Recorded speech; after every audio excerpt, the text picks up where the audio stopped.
Hello dear student, this is Mansi Gupta. Welcome channel start math with Mansi. I hope सब बच्चे अच्छे होंगे, मस्त होंगे, पढ़ रहे होंगे, अपने एग्जाम्स की प्रिपरेशन कर रहे होंगे। तो बच्चों, मैंने आपको क्या कराया था, pair of linear equation in two variable में एक्सरसाइज 3.2 का क्वेश्चन नंबर 2 पिछले वीडियो में कराया था। आज मैं किस लिए आई हूँ, एक्सरसाइज 3.2 का क्वेश्चन नंबर 3 कराने। क्वेश्चन नंबर 3 में क्या है, बहुत सारे क्वेश्चंस हैं और आपको पता है उसमें क्या है, वर्ड प्रॉब्लम, जिससे आप बहुत दूर भागते हो। भाई वर्ड प्रॉब्लम नहीं होती, मैंने आपको बताया हुआ है। वर्ड प्रॉब्लम एक्सरसाइज 3.1 में भी थी। वर्ड प्रॉब्लम करने का तरीका क्या होता है, सबसे पहले क्वेश्चन को केयरफुली पढ़ो, एक बार नहीं, दो बार नहीं, कम से कम 3 से 4 बार क्वेश्चन को ध्यान से पढ़ो।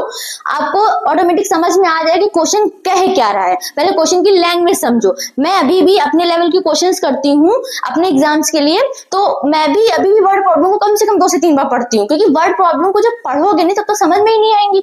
तो बच्चों, आज हम इस लेक्चर में वर्ड प्रॉब्लम वाले ही क्वेश्चन करने आए हैं। तो स्टार्ट करते हैं, आराम समझेंगे मजे से। तो देखो क्या है, एक्सरसाइज 3.12 का क्वेश्चन नंबर 3 जो है वो उसमें फॉर्म करना है pair of linear equation for the following problems दी हैं, ज्यादा है, कम से कम शायद तक 6 क्वेश्चन तक हैं। And find their solution bye substitution method. पर इसमें हमें सॉल्यूशन कैसे फाइंड करना है, सब्स्टिट्यूशन मेथड से फाइंड करना है।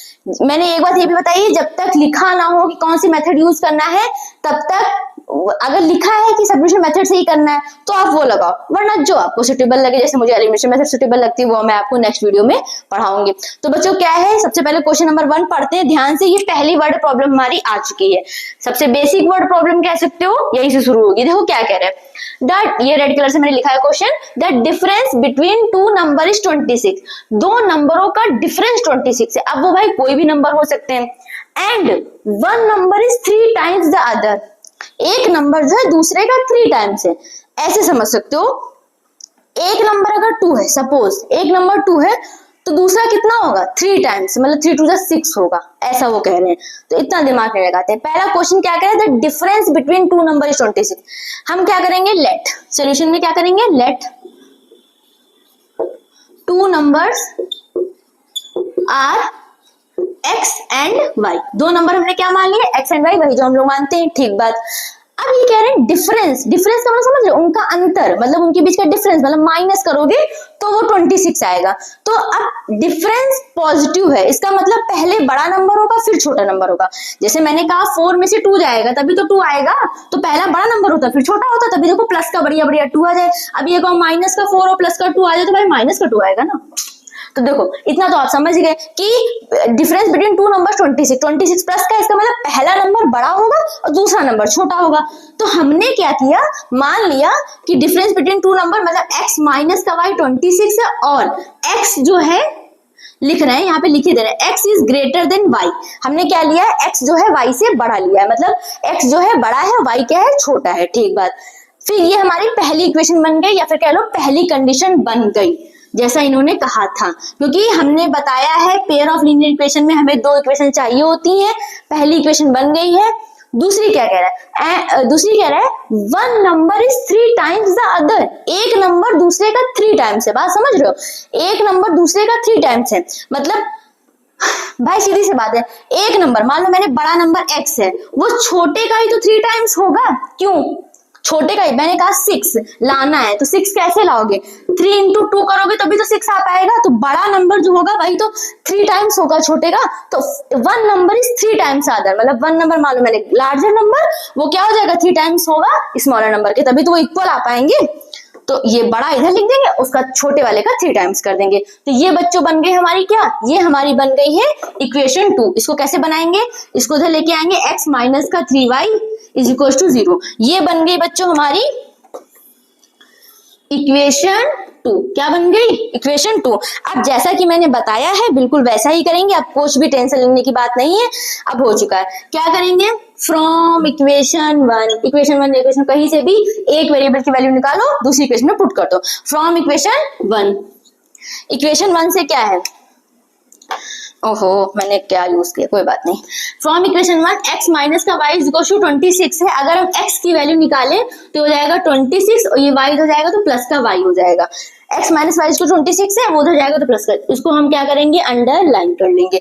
इसको क्या बताया था इक्वेशन 3 मान लेना, सब याद है ना, मैं ऐसे ही करवा रही हूँ जैसे कि बोर्ड पेपर में करना है आपको, ठीक है। तो x बराबर 26 प्लस वाई हो जाएगा। अब बच्चों क्या करेंगे, हम ये वैल्यू किसमें पुट करेंगे, बताया था ना जिस इक्वेशन से निकालोगे उसमें मत करना नेक्स्ट इक्वेशन में। तो क्या करेंगे, यहाँ लिख लो पहले, पुट वैल्यू ऑफ x इन, यहाँ value of x from equation 3 in equation 2 लिख देना, इन इक्वेशन 2, ये जो है value of x in equation 2, ये इक्वेशन 2 है, क्या है इक्वेशन 2, x माइनस का 3y इज इक्वल टू 0।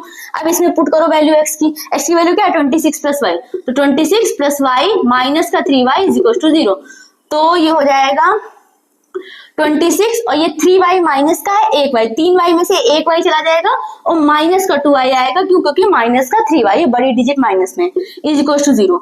अब क्या करेंगे, माइनस का 2y है 26 हो जाएगा, तो माइनस का 26 प्लस का 26 हो जाएगा, माइनस का माइनस माइनस कट गया, तो 2y बराबर 26, तो y is equal to 26 upon में 2, 2 1 जा 2, 2 3 जा 6, तो y की वैल्यू बच्चों आ गई 13। क्या आ गई y की वैल्यू 13। अब y की वैल्यू 13 आ गई है। अब हम क्या करेंगे, put the value of y in equation 3, मैंने बताया था रख सकते हो फर्स्ट में सेकंड में भी, पर जब यहाँ सीधा सीधा तो भैया इसमें रखो ना, तो क्या है, put the value of y in equation 3, put कर दो भाई साहब, क्या है x बराबर 26 प्लस y है, तो x बराबर 26 प्लस 13, तो x की वैल्यू कितनी आ गई बच्चों, 6 और 3 9 और 2 और 1 3, तो x की वैल्यू आ गई 39। तो देखो हमने x बड़ा माना था, देखो x लिया था, x बड़ा है, तो देखो x की वैल्यू कितनी है 39 है, बड़ी है, और y छोटा लिया था तो y की वैल्यू कितनी आई 39। तो लिख दो, लिखना हो तो लिख दो, आप क्या लिखोगे, इन्होंने क्या कहा था, पूछा था फाइंड देम, तो मैं x और y तो फाइंड करने को कहा था, लिख दो लार्जर नंबर, मतलब बिगर नंबर या larger number is 39 and smaller number is 30। I hope आपको समझ में आया होगा, और अगर आपको कंफर्म करना है कि आपने सही किया है कि नहीं, मैंने बताया था x और y की वैल्यू किसी में भी रख लिया करो, आंसर आ जाएगा। x की वैल्यू जगह देखो इसमें रख लो, x की जगह 39 रखो, y की जगह 13 रखो, माइनस को 9 से 3 जाएगा 6, 2 में से बन जाएगा 26, देखो 26 यहाँ भी और 26 यहाँ भी।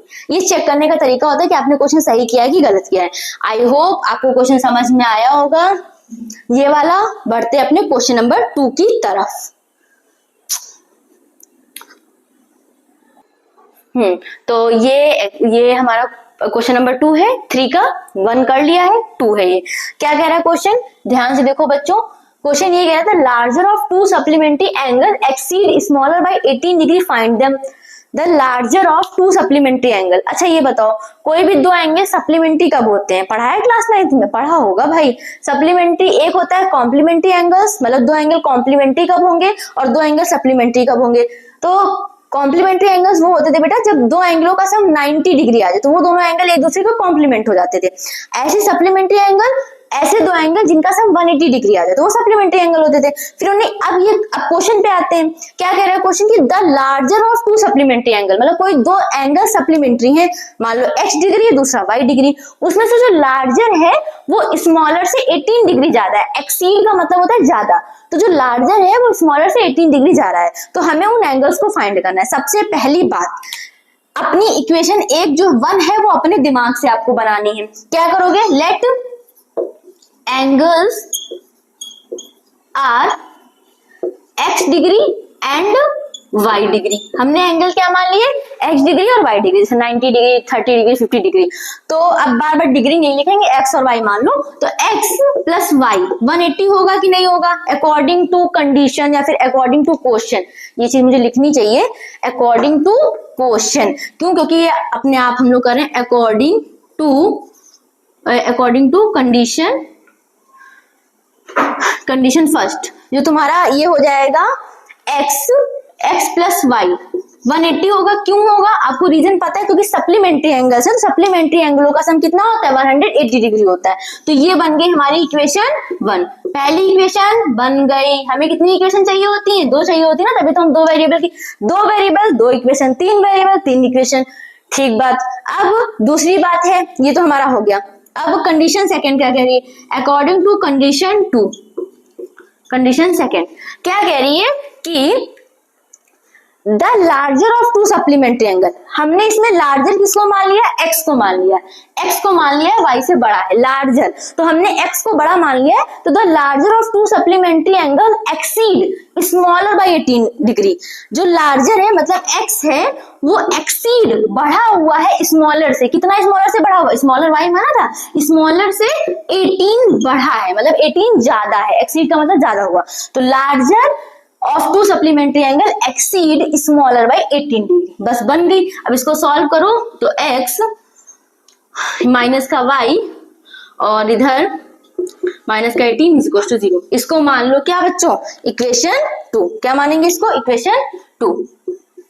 अब क्या करेंगे, वही वाला काम, फ्रॉम इक्वेशन 1 या 2 से वैल्यू निकालो, इक्वेशन 2 में पुट कर दो। तो फिर से करेंगे वही, फ्रॉम इक्वेशन 1। इक्वेशन 1 में क्या है, x plus y is equal to 180 है, तो x is equal to 180 minus y. ये किया, इसको क्या कहा था मैंने, इक्वेशन 3 मान लेना। इसको मान लो इक्वेशन 3। क्या करेंगे, क्या करेंगे जल्दी बताओ। ये x की वैल्यू निकाल ली, एक इक्वेशन से निकालते हैं, दूसरी वाले में पुट करते हैं। Put the value of x in equation 2। Put कर दो x की वैल्यू, तो x की जगह में 180 क्या है हमारी, x माइनस वाई माइनस का 18 इज इक्वल टू 0। यही है ना सेकंड इक्वेशन। अब इसमें x की जगह क्या रखेंगे, 180 माइनस वाई, और देखो एक ये माइनस का y पहले से है बच्चों, तो ये माइनस का y माइनस का 18 इज इक्वल टू 0। ओके, अब इसको लिखते हैं हम लोग इधर साइड। तो देखो 180 देखो नहीं, 180 में से 18 माइनस करो, देखो 180 प्लस का है, 18 है, 180 में से 18 जाएगा तो कितना बचेगा, 10 में से 8 जाएगा तो 2, 17 में से 1 जाएगा तो 16, 162 बचेगा। और माइनस का y, और माइनस का y क्या हो जाएगा, माइनस का 2y, माइनस माइनस प्लस हो जाएगा, माइनस का 2y इज इक्वल टू 0। ठीक, अब क्या करेंगे, किसी को एक को भेजना पड़ेगा, 162 को भेज रहे हैं, तो माइनस का 2y इज इक्वल टू उधर जाएगा, तो माइनस का 162, माइनस माइनस कट गया, y बराबर क्या आ जाएगा, 162 अपॉन में 2। ठीक, y की वैल्यू कितनी आएगी, 2 8 जा 16, 2 1 जा 2, y की वैल्यू आ गई 81 आ गई। अब निकालते हैं x की वैल्यू, किसकी निकालते हैं, x की, y की तो आ गई है। अब क्या करेंगे, put value of y in equation 3, जैसा कि मैंने बताया था। ठीक है, तो x is equal to 180 minus y की जगह क्या रख रहे हैं, 81, तो x इज इक्वल टू, एक मिनट पहले लिख दूं नहीं तो आप कंफ्यूज हो जाओगे, मैम ये कहां से आ गया एकदम से 81, ये थी x is equal to 180 minus y, यही थी इक्वेशन 3। देखो ये, अब यहाँ पे y की वैल्यू रख दो, x is equal to 180 minus 81, minus करोगे 10 में से 1 जाएगा 9, 17 में से 8 जाएगा तो 9 फिर से, तो x की वैल्यू कितनी आ गई बच्चों, 99। तो x बराबर आ गया 99 डिग्री, y बराबर आ गया 81 डिग्री। तो x बराबर आया 99 डिग्री, y बराबर आ गया 81 डिग्री। तो पूछा क्या था, फाइंड देम, तो कौन से आ गया हमारा, लार्जर किसको माना था, x को बड़ा माना था, तो देखो x बड़ा आया भी है, तो लार्जर एंगल जो होगा वो 99 डिग्री होगा, और स्मॉलर एंगल क्या हो जाएगा, वो हो जाएगा बच्चों 81 डिग्री। बस हो गया, सवाल आया समझ में आपको, आ गया होगा, तो 3 बार मैंने बोल बोल के बता दिया है, आ गया होगा, तो बस हो गया। तो बच्चों, हाँ तो बच्चों हमने क्वेश्चन 2 कर लिया, अब बढ़ते अपने क्वेश्चन नंबर 3 की तरफ। क्या है क्वेश्चन नंबर 3, ध्यान से पढ़ते हैं, ये भी बहुत आसान क्वेश्चन है। क्या कह रहा है, the coach of cricket team, cricket team का कोच है, कोच जो सब कुछ देखते हैं, बताते हैं कैसे करना है, कैसे खेलना है, उसने क्या किया है, 7 बैट लिए और 6 बॉल, कितने रुपए के लिए, 3800 रुपए के, उसने 7 बैट और 6 बॉल खरीदे, 3800 रुपए दिए। एंड लेटर सी बायस, मतलब फीमेल है वो, सी बायस, उसके बाद उसने 3 बैट एंड 5 बॉल्स, कितने रुपए के लिए? 1750 रुपए के लिए, 3 bat and 5 ball. Find the cost of each bat and ball, एक बैट और एक बॉल का कॉस्ट फाइंड करना। जैसे कि नहीं कहते, मैं वो नहीं कहते ज्यादा सा सामान लेके आओ तो पता नहीं कौन सा कितने का पड़ा, और जो शॉपकीपर होते हैं वो डिस्काउंट भी देते हैं, अब जो भी हो। तो उन्होंने क्या किया है, 7 बैट और 6 बॉल लिए इतने रुपए के, एंड 3 बैट एंड 5 बॉल इतने रुपए के लिए। तो सबसे पहले हम क्या करेंगे, जो हमसे पूछा है उसको लेट कर लो। बढ़िया तरीका होता है, क्या पूछा हमसे, find the cost of each bat and each ball, मतलब एक बैट और एक बॉल की कॉस्ट बतानी है। तो क्या करेंगे हम, जो हमसे पूछा है उसको लेट करते हैं। सोल्यूशन स्टार्ट करते हैं, पहले लेट करेंगे कॉस्ट ऑफ ईच बैट, एक बैट की कॉस्ट क्या मानेंगे हम, x रुपए, ठीक। फिर क्या करेंगे, and cost of each ball, ball की कॉस्ट क्या मानेंगे, y रुपए मान लिया। इतना आया समझ में, एक बैट की कॉस्ट x रुपए, एक बॉल की कॉस्ट y रुपए। अब मुझे एक बात बताओ, आप दुकान पे गए, अगर एक चॉकलेट 5 रुपए की अब आती है, 5 रुपए की चॉकलेट, अगर मैं 5 रुपए की चॉकलेट कौन खाता है, आती है 5 रुपए वाली, तो एक चॉकलेट की कॉस्ट अगर 5 रुपए है, कितनी है, 5 रुपए, तो आपने कहा मुझे शॉपकीपर से कि 6 चॉकलेट दे दो, तो आपको कितने रुपए की देगा, 5 6 30 रुपए की देगा। तो वही काम यहाँ करना है, मतलब एक चॉकलेट 5 रुपए की थी, तो 6 चॉकलेट कितने की होंगी, 30 रुपए की होंगी। तो यही काम यहाँ करना है। मैंने क्या किया, एक बैट का कॉस्ट x रुपए माना है और एक बॉल का कॉस्ट y रुपए माना है। उसने पहली कंडीशन क्या है, पहली कंडीशन में उसने 7 बैट लिए और 6 बॉल लिए, तब जाके उसने 3800 रुपए पूरे दिए। 7 बैट, एक बैट की कॉस्ट है x रुपए, तो 7 बैट की कॉस्ट बच्चों 7x हो जाएगी, सीधी सी बात। जैसे एक चॉकलेट 5 रुपए की, तो 6 कितने के पड़ेंगे, तो 5 × 6। वैसे ही अगर एक बैट x रुपए का है तो 7 बैट 7x रुपए के, प्लस 6 बॉल, तो एक बॉल y रुपए की, तो 6 ball 6y is equal to, उसने कितने रुपए दिए टोटल, 3800 रुपए दिए। ये हमारी कंडीशन 1 बन गई। दूसरी इक्वेशन में उसने क्या किया है, उसने उसके बाद उसने 3 बैट लिया, 5 बॉल, एक बैट x रुपए का, तो 3 बैट 3x रुपए के, 5 बॉल मतलब 5y रुपए के, और बन जाएगा कितना हमारा 1750 रुपए। भाई ये भी रुपए, ये भी रुपए, ये भी रुपए, सब रुपए, क्योंकि जब कभी भी इक्वेशन लिखी जाती है तो यूनिट सेम होनी चाहिए। ये क्या थी, अकॉर्डिंग टू कंडीशन फर्स्ट, और ये क्या था हमारा, अकॉर्डिंग टू कंडीशन सेकंड। ठीक बात, इसको क्या करेंगे, अंडरलाइन करेंगे। हमें क्या चाहिए होती है, 2 इक्वेशन चाहिए होती है भाई, 2 मिल गई, एक को माना इक्वेशन 1, दूसरे को माना इक्वेशन 2। फिर क्या करते थे, हमारा फंडा क्या था, from equation 1, from equation 1, equation 1 से क्या करेंगे, एक वेरिएबल की वैल्यू निकालेंगे, उसको दूसरे में लाके पुट कर देंगे। तो फ्रॉम इक्वेशन 1 क्या है, 7x + 6y = 3800, तो ये हो जाएगा 7x = 3800 माइनस का 6y, तो x की वैल्यू कितनी आ गई, 3800 माइनस का 6y अपॉन में 7। बस ये आ गई हमारी x की वैल्यू। इसको क्या मानेंगे बच्चों, इसको मानते थे, क्या मानते थे हम लोग, इसको मानेंगे इक्वेशन 3। क्या मानेंगे इसको, इक्वेशन 3 मान लेंगे इसको। ठीक है, अब क्या करेंगे, put the value of x in equation 2, उसमें नहीं रखते तो दूसरे में रखते हैं। Put the value of x in equation 2, रख दो बच्चों, रख दूं, यहाँ रख रही हूँ, सॉल्व उधर करूंगी। तो देखो इक्वेशन 2 क्या है हमारी, 3x + 5y = 750 है, 3x या उधर ही लिख देती हूँ डायरेक्ट, अब डायरेक्ट इधर ही लिख रही हूँ। तो इक्वेशन 2 क्या है हमारी, 3x + 5y = 1750। अब 3x की जगह मैं ये लिखूंगी, 3x की जगह लिखूंगी 1300 माइनस का 6y अपॉन में 7 प्लस 5y = 1750। अब इसको सॉल्व करें, हाँ तो करना पड़ेगा ही भाई हमें। तो देखो क्या करेंगे, 3 से मल्टीप्लाई करेंगे अंदर, तो 3 0 0 3 0 2 3 24 का 4 कैरी 2 3 3 9 और 2 कितना हो जाएगा, 9 और 2 हो जाएगा हमारा 11। इतना 3 से मल्टीप्लाई करियो अंदर, ये ऊपर अलग है नीचे अलग है, 3 से इसके मल्टीप्लाई करोगे 6 से जाए 18y अपॉन में 7 है, 7 है 2 प्लस 5y = 1750। अब क्या करेंगे, इसके नीचे 7 है, इसके नीचे 1 है, एलसीएम ले ले, तो एलसीएम आ जाएगा हमारा 7 एलसीएम हो जाएगा, से डिवाइड करेंगे तो 1100 यही रहेगा, माइनस का 18y plus 7 5 35y is equal to 1750। अब ये चीज डिवाइड में उधर जाएगी तो मल्टीप्लाई में जाएगी, तो ये हो जाएगा 11,400 माइनस का 18y। अब ये 35 में से 35y में से 18y जाएगा, कितना बचेगा बता दो। 35y में से 18 जाएगा तो 15 में से 8 जाएगा तो 7 और 8, 17y बच जाएगा इज इक्वल टू, ये 7 उधर जाएगा मल्टीप्लाई में तो 700, 7 5 जा 35 का 5 कैरी 3, 7 7 जा 49 और 3 52 का 2 कैरी 5, 7 1 7 और 5 कितना होता है 7 और 5 12। हो गया इतना सॉल्व।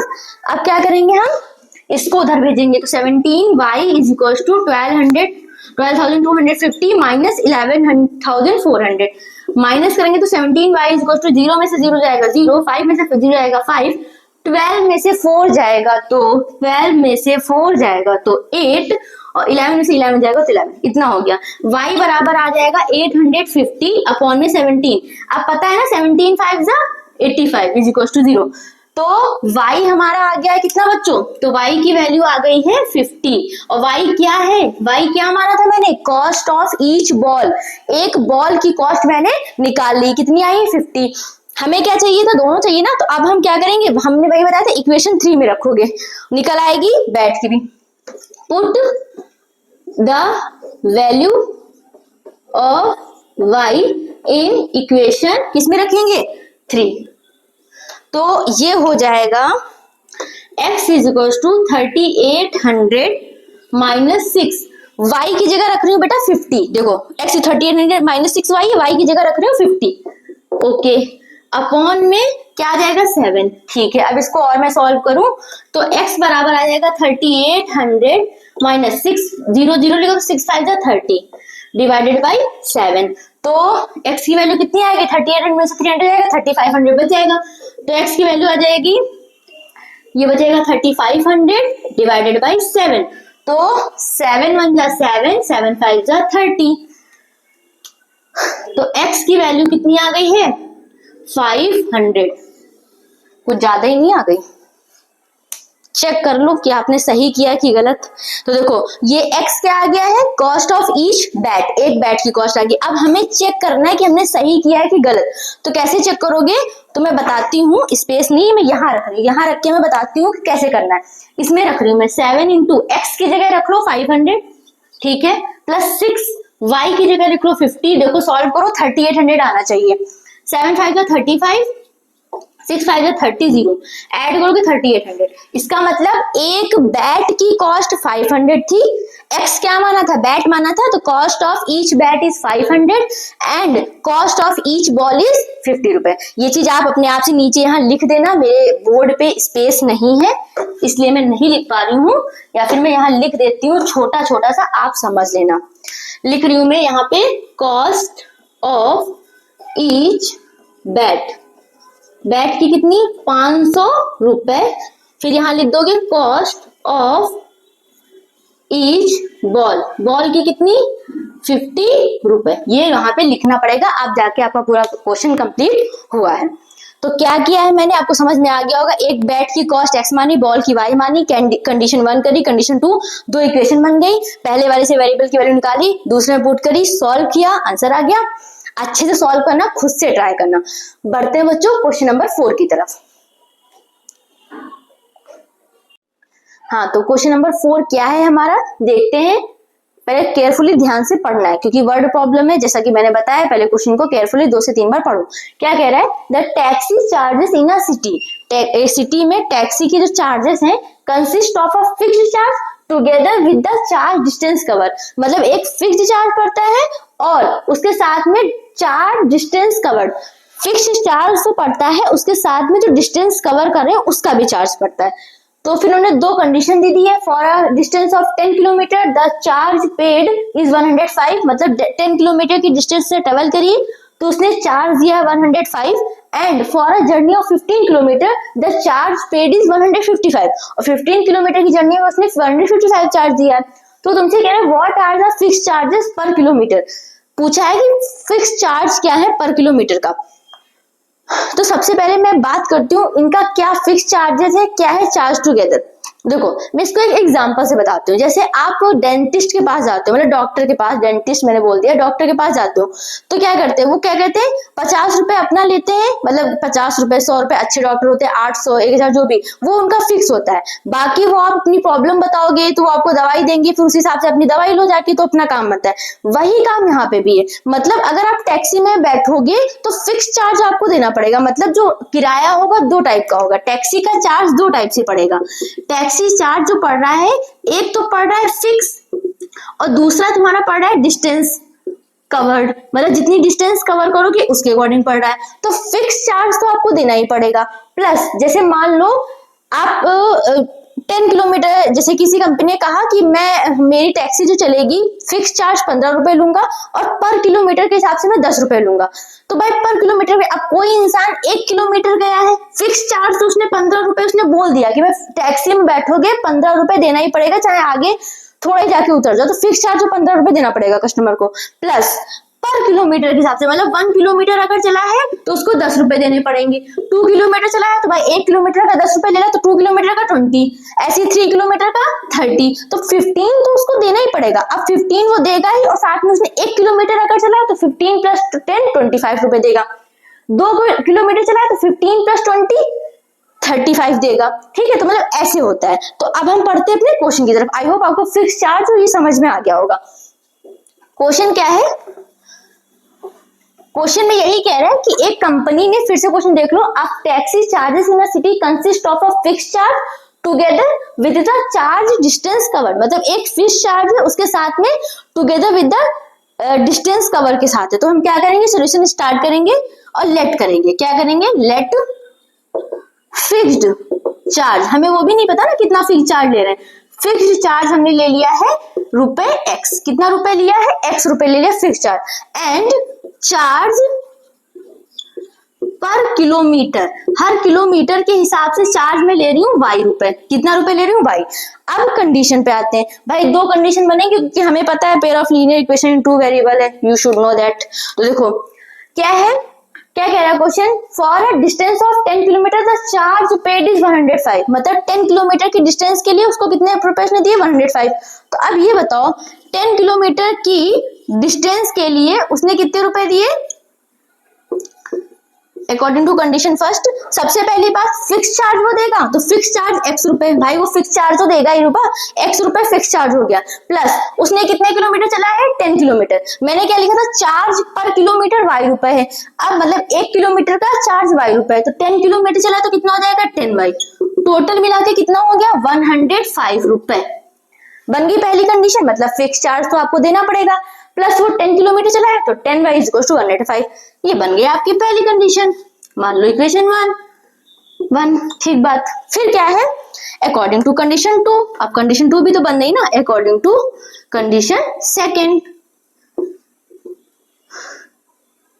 कंडीशन सेकेंड क्या कह रही है, सेकेंड में क्या किया है उसने, for a journey of 15 kilometre the charge paid is 155। मतलब 15 किलोमीटर की जर्नी के लिए उसने 155 रुपए दिए, मतलब फिक्स चार्ज उसने दिया ही होगा। प्लस 15 किलोमीटर चला है, 1 किलोमीटर का वाई है, 15 किलोमीटर का 15 वाई बराबर ये भी रुपए, कितना रुपए, 155 रुपए उसने दिए। ये क्या हो गया बच्चों, ये हो गई कंडीशन 2, जिसको मानेंगे इक्वेशन 2। अब क्या करेंगे, फ्रॉम अपना वही तरीका, आप खुद से ट्राई करो बैठ के, सबसे अच्छा है, इतना तो मैं समझा ही दिया, मेन चीज आप खुद से निकाल सकते हो। फ्रॉम इक्वेशन 1, इक्वेशन 1 की बात करूं तो इसमें से हम क्या करेंगे, वैल्यू निकालते किसी एक वेरिएबल की। x प्लस 10y बराबर 105 है, तो x is equal to 105 minus 10y, इसको क्या मान लेंगे, इक्वेशन 3। ठीक बात। अब क्या करेंगे, ठीक है ये हो गया है।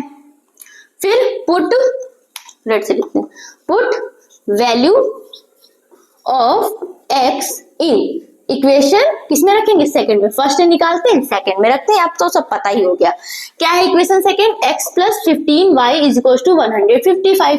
x की जगह लिखूंगी मैं 105 minus 10y plus 15y is equal to 155। Solve करो, 105 15 में से जाएगा कितना बचेगा, 5y, क्योंकि ये माइनस का है प्लस का है, तो कितना बचेगा 5y इज इक्वल टू 105। ठीक बात। अब सॉरी 155। ठीक, अब क्या करें, इसको उधर भेज दें तो 5y बच जाएगा, 155 माइनस 105, तो 5y इज इक्वल टू 0 5, तो y बराबर आ जाएगा 50/5, 5 × 5 10, y की वैल्यू कितनी आ गई 10। क्या निकला, y 10 निकला। चार्ज पर किलोमीटर कितना ले रही कंपनी, 10। मैंने तो 10 एग्जांपल लिया था, 10 आ भी गया। मतलब कंपनी ने कहा है अगर पर किलोमीटर जाओगे तो 10 रुपए लेंगे, मतलब 2 किलोमीटर जाएगा तो 20, 3 जाएगा तो 30। बस अब हमसे पूछा क्या था, पूछा था what are the fix charges, fix charges पूछा था ना। तो फिक्स चार्ज क्या होगा, फिक्स चार्ज x था ना, तो यहां से निकाल लो, put value of y in equation 3, रख दो भाई। इक्वेशन 3 क्या है, x is equal to 105 minus 10y, x is equal to 105 minus 10y, नहीं y की जगह डायरेक्ट मैं लिख रही हूँ, बोर्ड छोटा है तो y की जगह मैं लिख रही हूँ डायरेक्ट 10, तो 10 10 कितना हो जाएगा 100, तो x की वैल्यू आ गई कितनी 5 है, मतलब फिक्स चार्ज पड़ रहा है 5 रुपए। तो क्या लिखोगे यहाँ पे, फिक्स चार्ज कितना है 5 रुपए। और ये भी देखा है एक तरफ से फिक्स का चार्ज ही है, वाई वाला भी, ये कैसे फिक्स चार्ज है, ये पर किलोमीटर के हिसाब से फिक्स चार्ज है, तो चार्ज पर किलोमीटर 10 रुपए और फिक्स चार्ज मतलब x की वैल्यू 5। ठीक है, अब और एक क्वेश्चन है इसमें, क्या कह रहा है, how much does a person have to pay for travelling a distance of 25 kilometre. अब वो 25 किलोमीटर की डिस्टेंस को ट्रेवल करनी है तो फिक्स चार्ज तो देना ही होगा। फिक्स चार्ज कितना था भाई 5 रुपए निकला है और 25 किलोमीटर वो जा रहा है, तो for 25 kilometre charge, for 25 kilometre, तो जो हमारा फॉर 25 किलो, एक मिनट इसको लिखो, charge for 25 kilometre, charge for 25 kilometre कितना हो जाएगा बच्चों, फिक्स चार्ज तो 5 रुपए फिक्स चार्ज था, प्लस ये लिख लो फिक्स चार्ज, ऐसे लिखो, फिक्स चार्ज मतलब x माना था, फिक्स चार्ज x प्लस 25 है तो 25y। अब फिक्स चार्ज कितना निकला है बेटा 5 रुपए निकला है, प्लस 25 और y चार्ज पर किलोमीटर 10 है, तो 5 प्लस 250 मतलब आ जाएगा 255 रुपए। तो अगर कोई इंसान 25 किलोमीटर चलेगा तो उसको कितने रुपए देने पड़ेंगे 225। आई होप आपको समझ में आया होगा। मिलते हैं नेक्स्ट, नहीं अभी एक क्वेश्चन, 2 क्वेश्चन बाकी हैं, सॉरी। तो आई होप आपको ये क्वेश्चन समझ में आया होगा। बढ़ते हैं नेक्स्ट क्वेश्चन की तरफ।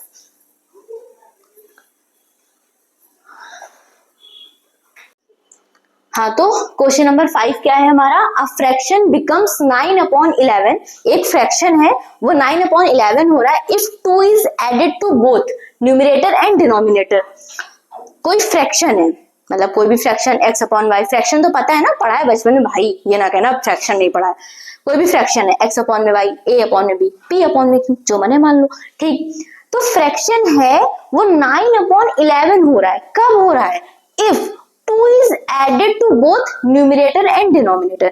2 अगर न्यूमरेटर और डिनोमिनेटर दोनों में ऐड किया जा रहा है। फिर क्या कह रहा है, दूसरी कंडीशन क्या है, if 3 is added to both, अगर 3 ऐड कर दो उसी फ्रैक्शन में, अगर 3 ऐड कर दो ऊपर भी नीचे भी, तो जो फ्रैक्शन है वो 5/6 हो रहा है। तो ये कह रहे हैं फाइंड द फ्रैक्शन। तो भाई करते हैं, टफ नहीं सवाल, टफ ना समझना बिल्कुल, ये गलती कर दोगे फिर क्या करें भाई। सोल्यूशन स्टार्ट करते हैं।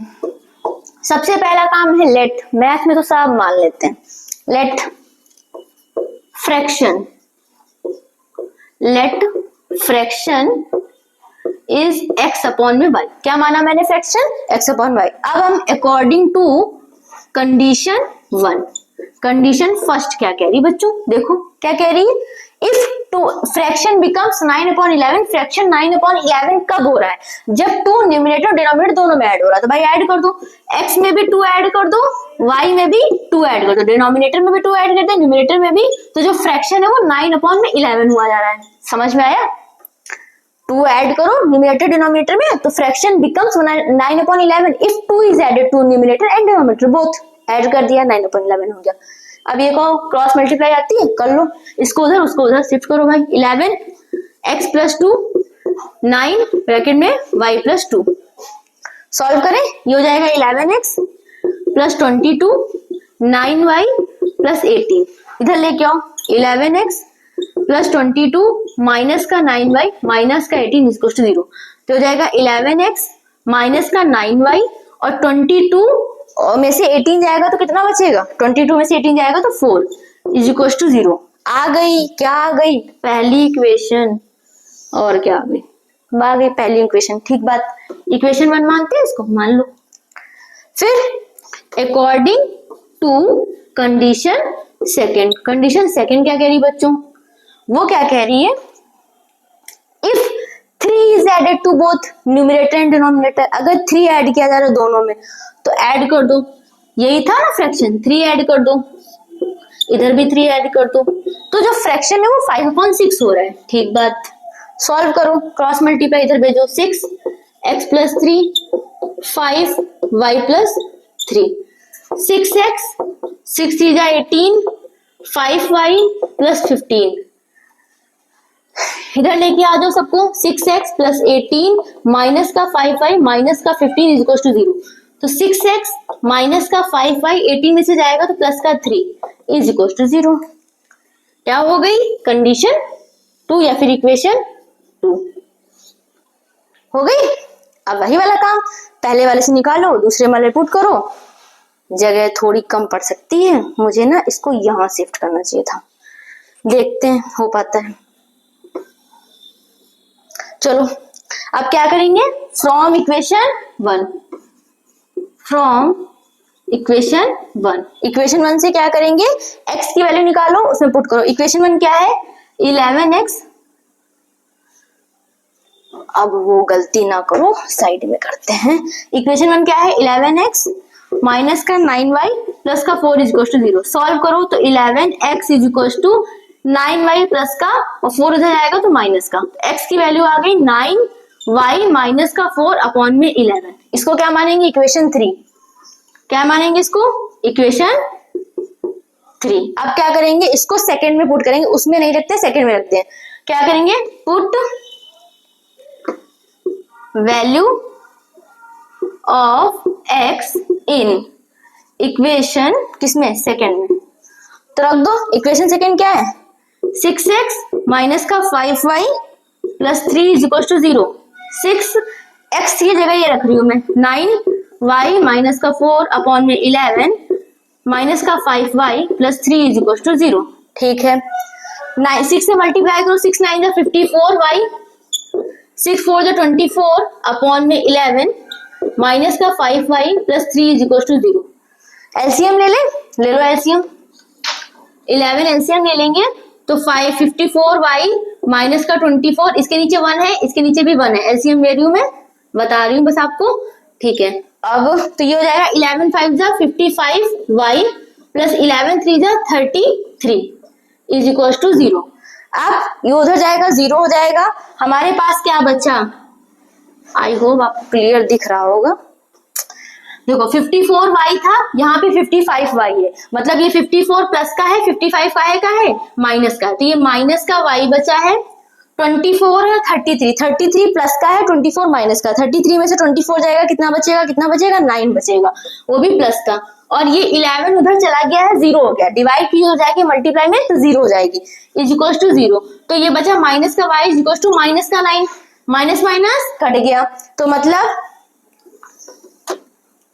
y की वैल्यू कितनी आ गई, 9, ये y की वैल्यू आ गई। अब क्या करेंगे, किसमें रखेंगे इसको, इक्वेशन 3 में रखते थे, हर बार का वही फंडा अपना, put the value of y in equation किसमें 3 में रख दो बच्चों।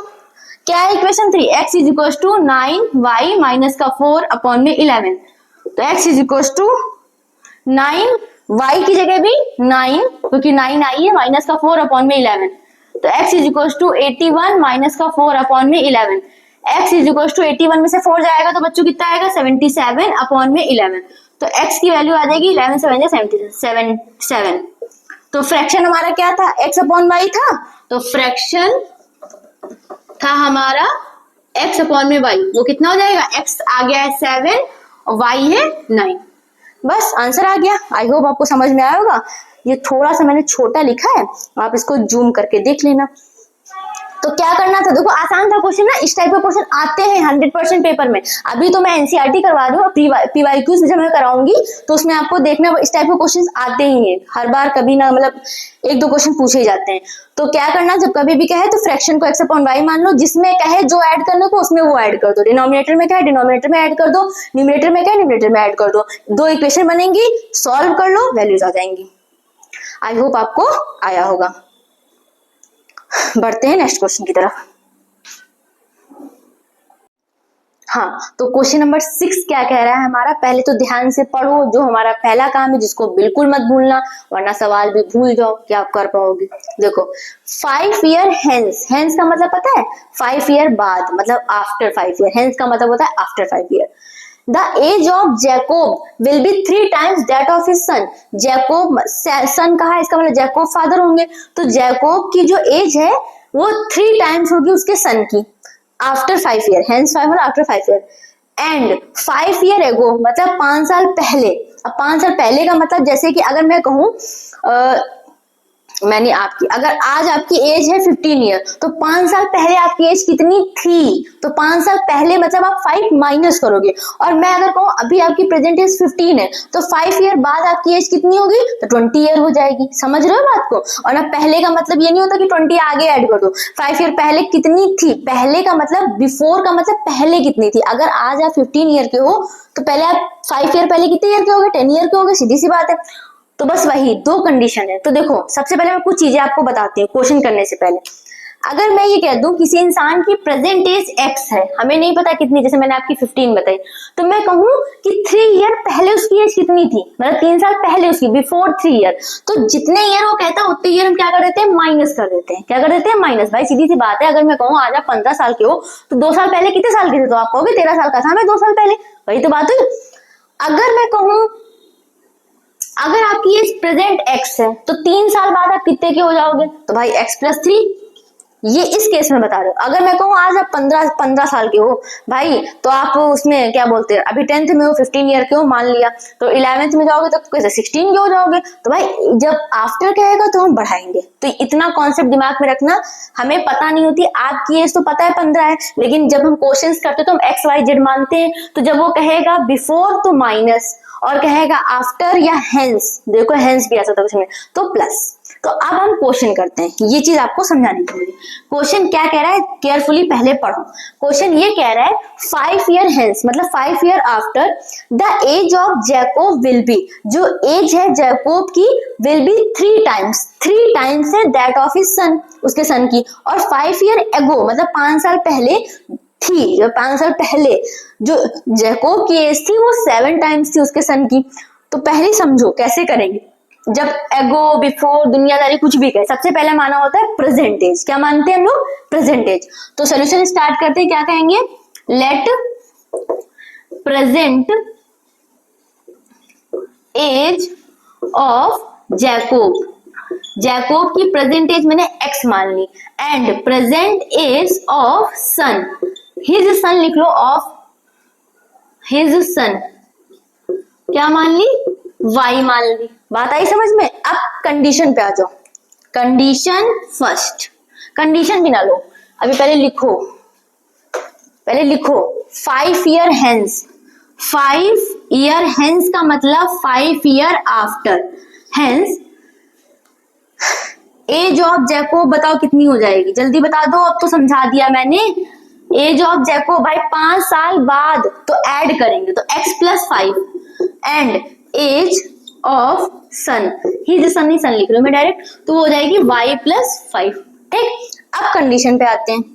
अकॉर्डिंग टू कंडीशन, क्या कह रही कंडीशन, कंडीशन ये है बच्चों कि the age of Jacob will be 3 times that of his son, जो जैकोब की एज है वो 3 टाइम्स है उसके सन की। भाई सीधी सी बात है, पापा की एज ज्यादा ही होगी, तो जैकोब की एज मतलब जैकोब जो है, जैकोब की एज कितनी है, x + 5 है, वो 3 टाइम्स है उसके सन की, वो 3 टाइम्स है उसके सन की एज की, मतलब y + 5।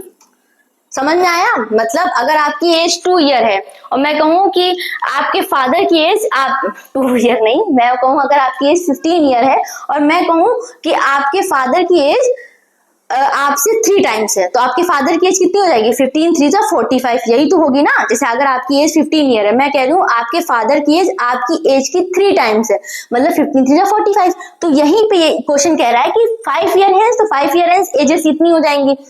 The age of Jacob will be 3 times that of his son. जो एज है जैकोब की एज कितनी? x + 5 है, वो 3 टाइम्स है उसके सन की एज कितनी है? y + 5। तो हो गया भाई, बड़ा होगा तो बड़ा ही देगा, तो बड़े में मल्टीप्लाई कर दोगे तो छोटा नहीं आ जाएगा, इसलिए छोटे में। तुम लोग इसी में करते हैं ना, मल्टीप्लाई किससे करते हैं? तो भाई बेटा छोटा है तो पापा की एज को बराबर करना है ना बेटे की एज के, तो बराबर एजेस करनी है। तो भाई बेटा छोटा होगा तो उसी में तो मल्टीप्लाई करेंगे, तभी तो पापा की एज के बराबर आ पाएगा। चलो अब इसको सॉल्व कर लो। x + 5 = 3y + 3 5 जा 15। सबको इधर ले आओ, खींच लो, वहां कहाँ लटके हो सब इधर आ जाओ चुपचाप। = 0। तो ये x माइनस का 3y और ये हो जाएगा माइनस का 10 = 0। ये मान लेंगे हम कंडीशन 1। क्या मानेंगे? 1। आया ही होगा भाई, जब बता रही हूं मैं तो। ठीक बात। अब दूसरी कंडीशन पे आते हैं, 5 ईयर एगो वाली पे। 5 ईयर एगो, 5 ईयर एगो मतलब 5 साल पहले क्या होगा? एज ऑफ जैकोब, जल्दी बता दो। 5 साल पहले मतलब बीत चुके हैं 5 साल, तो माइनस x - 5। एज ऑफ सन की कितनी हो जाएगी? y - 5। अब कंडीशन पे आ जाओ, अकॉर्डिंग टू कंडीशन। अब इसको मैं इतना एक्सप्लेन नहीं करूंगी, अब समझ गए इससे आप। क्या कह रहा है? 5 year ago Jacob age will be 7 time of his son. जो जैकोब की एज है वो 7 टाइम्स है इसकी सन का।